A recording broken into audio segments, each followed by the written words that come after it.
حضرت ابن عباس رضی اللہ تعالیٰ عنہ بیان کرتے ہیں، رسول اللہ صلی اللہ علیہ وسلم نے فرمایا، بے شک اللہ نے نیکیاں اور برائیاں لکھی ہیں۔ جس شخص نے کسی نیکی کا ارادہ کیا لیکن اسے کیا نہیں تو اللہ اسے اپنے پاس اس کے حق میں ایک مکمل نیکی لکھ لیتا ہے۔ اگر وہ اس کا ارادہ کرے اور اسے کر بھی لے تو اللہ اسے اپنے پاس اس کے حق میں 10 گنا سے 700 گنا اور اس سے بھی بڑھا کر لکھ لیتا ہے۔ اور جو شخص برائی کرنے کا ارادہ کرے لیکن اسے کرے نہیں تو اللہ اسے اپنے پاس اس کے حق میں ایک کامل نیکی لکھ لیتا ہے۔ لیکن اگر وہ اس برائی کا ارادہ کرے اور اسے کر گزرے تو اللہ اسے اس کے حق میں ایک ہی برائی لکھتا ہے۔ مشکات المصابیح حدیث نمبر 2374۔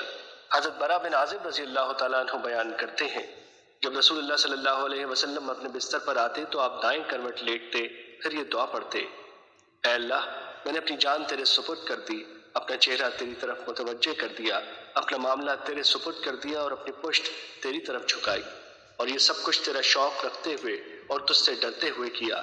تیرے سوا کوئی پناہ گاہ ہے نہ مقام نجات۔ میں تیری کتاب پر ایمان لایا جسے تو نے نازل فرمایا، اور تیرے نبی پر ایمان لایا جسے تو نے بھیجا۔ رسول اللہ صلی اللہ علیہ وسلم نے فرمایا، جو شخص یہ کلمات پڑھے اور پھر اسی رات فوت ہو جائے تو وہ فطرت یعنی اسلام پر فوت ہوگا۔ اور ایک دوسری روایت میں ہے، راوی بیان کرتے ہیں، رسول اللہ صلی اللہ علیہ وسلم نے کسی آدمی سے فرمایا، اے فلاں، جب تم اپنے بستر پر لیٹنا چاہو تو نماز جیسا وضو کرو، پھر اپنے دائیں پہلو پر لیٹو، پھر یہ دعا پڑھو، اے اللہ، میں نے اپنی جان تیرے سپرد کی، یعنی مکمل دعا پڑھی۔ فرمایا، اگر تم اسی رات فوت ہو گئے تو تم فطرت یعنی اسلام پر فوت ہوگے، اور اگر صبح کی تو تم خیر و بھلائی پاؤ گے۔ مشکات المصابیح حدیث نمبر 2385۔